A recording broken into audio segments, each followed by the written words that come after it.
freshwater class. We're here today at Cub Run, and we're going to be demonstrating how to collect benthic macroinvertebrates using a kick net. So this is our kick net, and we'll be placing it in the water in a riffle.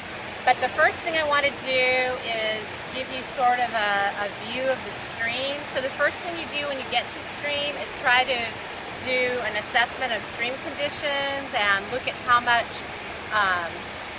where the riffles are, where the pools are, what type of impervious surfaces there maybe are around them, what type of development. And so when we got here today, we were a little confused because there's some construction going on. 66 runs really close to Cub Run, and the area we come in and collect is right off of Compton Road. So we essentially have two bridges. So you can over to the left. This is Compton Road, and then you can see behind us some traffic running. That's 66. So you would think that this stream would not be able to support a lot of healthy benthic macroinvertebrates, that there'd be a lot of pollution, and normally there is not.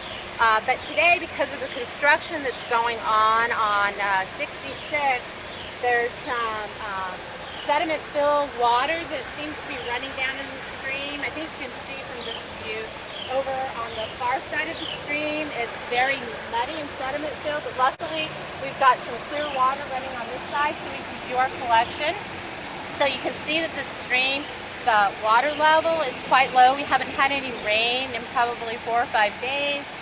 And it's very clear, and you can see that there's definitely some erosion that's going on. You can see that from the tree across the way, where one side of the tree, all the roots are exposed, and so there's definitely been some incision along the stream, although there's been some efforts to reinforce the stream with some rocks. But as you can see downstream, there's some trees that have fallen in because of erosion on the stream edges. And even right here, here's another tree that's about to go in. It's just barely hanging on. And every time there's a storm, the water level oftentimes rises. Here, why don't you take a look?